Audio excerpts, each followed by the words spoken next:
Hello, my friend. Alexandra here. Welcome back. Today we are talking career and money, and I will be giving you 11 amazing tips to close a sale. If you have any questions for me, please ask away. I'm reading your comments here on my Facebook page and also checking hashtag #AskAlexandra on Instagram and Twitter. Let's start talking about today's topic, closing a sale. A common misconception about sales is that if you're not in sales as a profession, you don't need to know these things because they simply don't apply to you. And that couldn't be any further from the truth. You are involved in sales more than you think you are. Think of it this way. Say it's your birthday. It's July 4th. But you want to have a party, except you're competing with one of the biggest national holidays. So how do you convince people to give up their family plans and hang out with you instead? Sales. You have to pitch them something of value. You have to come up with a creative way to sell somebody into coming to your party rather than enjoying the laziness and comfort of their own home or family's home. When you hassle down a price, when you convince your spouse to take the trash out religiously rather than bitch it out of them, when you get your friends to go out when they felt like staying in, all that is sales. So you have to know how to be a salesperson and enhance your negotiation skills, period. This topic is to a high extent for everyone. So let's dive into today's topic, closing. If closing was super easy, everybody would be a salesperson, closing machine, superstar, millionaire. The reality is that in most cases, closing is hard as hell, especially if you're in a competitive industry vertical, as many of them are nowadays. In my opinion, it's much easier to prospect and research and network than close. Closing means asking for a commitment, asking for a signature, asking for money. And that's usually when the cringing of the teeth happens. 4 of the most common reasons why sales don't close are: A, being afraid or uncomfortable asking for money; B, poor follow-up; C, overselling; D, poor listening skills, which ultimately result in the inability to properly understand the customer's needs. So, how can we improve our skills? Well, I have some of the best tips I've gathered, not only from my personal experience, but from extensive research and reading, from talking and learning from the best of the best. I was 21 years old when I received a letter from Metropolitan magazine. I was apparently considered for inclusion in the Who's Who Among Executives and Professionals Honors Edition. At 21, I was closing over $10 million a month on average. So when you close those kinds of numbers, you've gained some experience, you've gotten your fair share of no's, and I want you to know that these tips I've practiced, so I know they will work for you as well. Tip number 1, research your prospect. This is something that is said so often, but you will not believe how few people actually do it. With so much access to information nowadays, it's really not that hard. Spend a good hour researching the person you're about to meet with. Find their LinkedIn profile. From there, look up their Facebook, Twitter, Tumblr, Quora accounts. See where they went to school. Maybe have that in common with them. Try to find out if they have kids, what their hobbies are. Sometimes you can tell that just by the groups they joined or pages they liked. All this essentially is ammunition for you. If you have something in common, you can far more easily build that rapport and increase likability. Not only that, but if this person's dad just passed away and they made it public and you didn't know about it and crack up some daddy joke, this person will write you off like that without you even knowing it. In my opinion, this is such an important step that if you neglect it and go into a meeting and don't know who you're talking with, you risk looking like a complete idiot. So, do your research. Tip number 2. I have a couple of points here pertaining to your physical interaction during the meeting. First is to remain seated. The saying goes, make the presentation on your feet, but always negotiate from your seat. You want to make the person in front of you feel comfortable and not rushed. Even if the prospect stands up, you remain seated in your chair.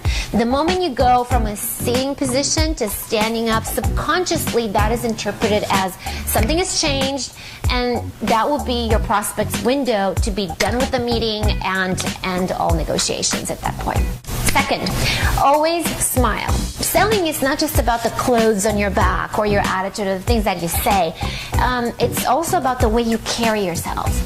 From a very nonpartisan point of view, it has been suggested that the reason why Mitt Romney made such an impact for his campaign during the debates was in large part because of his demeanor. He had a permanent, subtle smile on his face. Did you see that? The moment I realized that, it clicked. In every meeting that I'm in or have ever been in, I always smile. And now when running into people 6 months or 6 years later, or bumping into on Facebook, they always say, I remember you. You were always smiling. You had a good attitude. When you smile, you create a good atmosphere around you. You give out this pleasant energy that people want to be around. So my challenge for you is for the next 14 days to practice smiling with everyone. Get yourself to smile even if you don't feel like it. You will attract far more bees with this than with this. And that's my $1 million tip to you. Third suggestion I have for you, pertaining to the interaction you have with your prospect, is to make eye contact. You probably don't realize, but more often than not, when we are in a sales meeting, the adrenaline or nervousness or whatever the reason may be, it will cause our eyes to do this. I had no idea I was doing that. I would have bet serious money that I was so perfect at connecting with my prospects. And then I saw myself on tape and I was mortified. My eyes were on the walls, on boards, carpet, chairs, everywhere but my customers' eyes. Making constant eye contact is a discipline and it will take practice in order to master it. But if you want to come off as a reliable, credible individual, you will make more eye contact with your prospect. When you do that, the person on the receiving end will see you as a confident individual. Confident not only in your product and what you're selling, but also yourself. And that, of course, is a huge selling point within itself. Tip number 3, qualify your prospect's needs. What's the number one thing people love to hear? The sound of their own voice. The persons in front of you would love to talk if you simply allow them. On point, of course. Spend all the time necessary to qualify your customer so that you sell that person what they need. It's not only good business, but it helps bring about a comfortable factor on your prospect's end.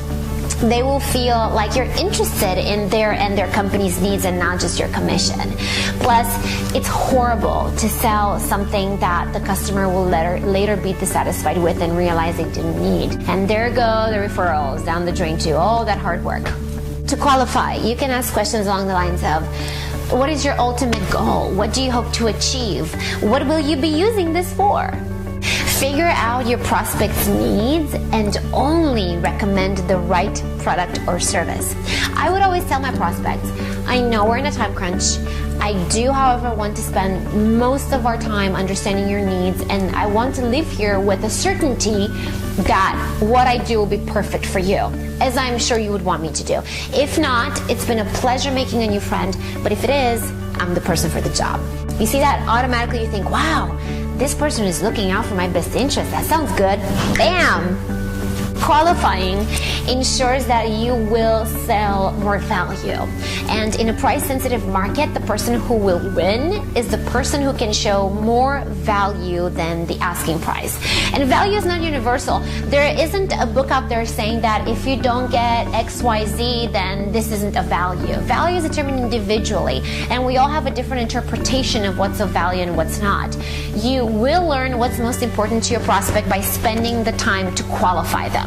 Tip number 4, under-promise and over-deliver. A very common mistake that many rookie sales professionals make is to promise something that they cannot deliver. In the heat of wanting to get the deal done, they promise the stars and the moon and freaking fairy dust. Never say I'll get it to you by Friday if it's Tuesday night and you know part of the process is 48 hours just for a turnaround time. Say, I'm going to do everything within my power to get this to you right away. It takes about 48 hours for processing, so realistically you will have this on Monday.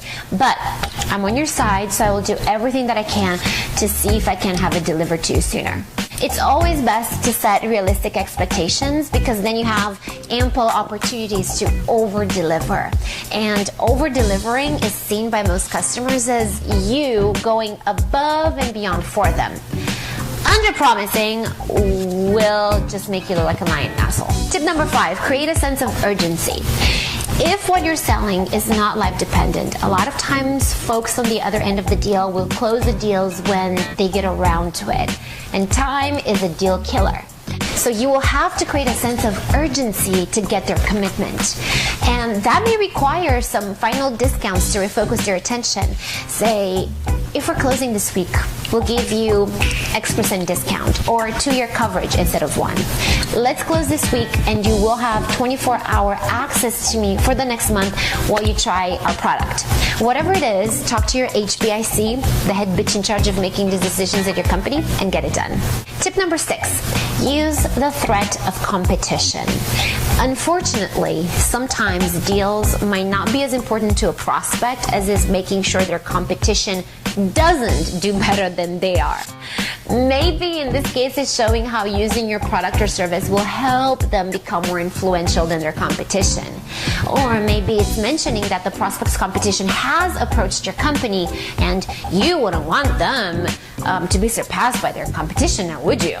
Knock on wood, but don't overabuse it. If you can tactfully and cleverly place it into your sales pitch, then absolutely use the threat of competition.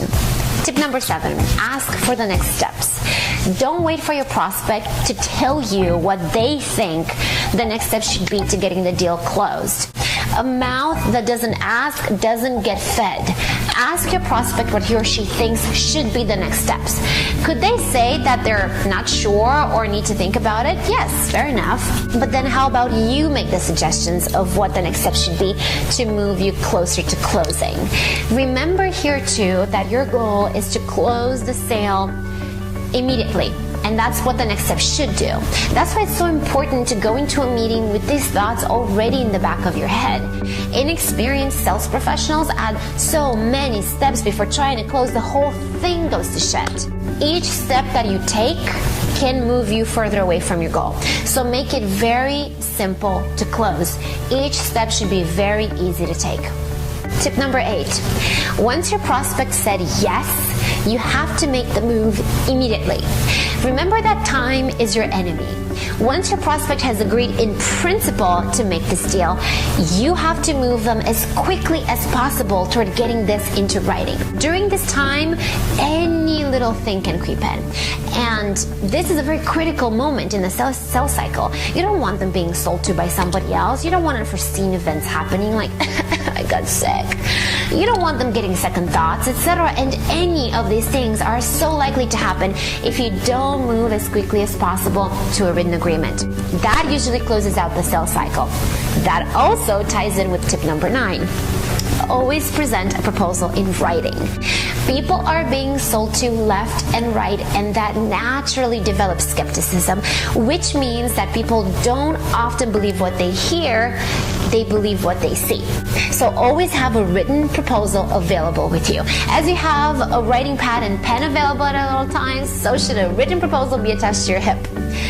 Anything that is presented in your sales pitch should be written down to show your prospect that what you're presenting is what they'll be getting. And that builds trust and confidence, and all these will only help you close the deal. Plus, it cuts that time from the verbal to the written agreement. Tip number 10, let's face it, you're not going to hear yes all the time. But what separates a great closer from anybody else is the ability to go ahead and ask again. Finding a way to circle back and reposition the negotiations. Trust me when I say that it's not rude to persist. Persistence leads to success and prosperity. Nobody that ever quit the first time got to the top. The number one thing to do here is to remain calm and not get frazzled. Don't take this personally. This is not a personal blow. But what you have to do is calmly get to the bottom of the reason behind it. Everything can be worked out. Quickly adapt and simply show the prospect what you see. What I recommend you do is put together a list with all the possible reasons behind getting a potential no, and then come up with educated, not overly pushy or salesy rebuttals. Here are some ideas to get you going. I don't get it. I'm not comfortable with this. I'm not ready to commit to it, or the company is not ready to commit to it. This is too risky for us. These are just some suggestions. So please list all the possible no's and be prepared for them. So you're not in the meeting sitting there stumbling, trying to find your words. Ask your customers, sure, absolutely, I respect your decision. Please tell me why. Tip number 11, have a good follow-up in place. Proper follow-up is not only essential to getting new customers, but essential to getting repeat customers as well. I always send a custom email the same day and then a thank you handwritten card the next. Always follow up in more ways than one and always try to be different. Please don't send the same stale, expired messages. Don, thank you for your time. It's been great making your acquaintance. Blah, blah, blah. Add some spice and flavor to your messages. Bring out any personal information you may have learned about the prospect. If this guy likes to go fishing, then send him some cool picture of some crazy ass fish you found on the internet and add a witty message to it. You get the idea. Always follow up and always make it memorable. So this wraps another week of videos for you. Please make sure you review all the solutions and challenges posted this month, and remember to use your journal to track your progress. If you don't know what the journal is, my very first intro video linked below will explain that to you, so you can very easily catch up. Ask me your questions. The links to get to me are also below. Sub to my YouTube channel to be the first to see these videos. And please join me on my new website at alexandrapodskora.com for a lot more exclusive that I do not post anywhere else.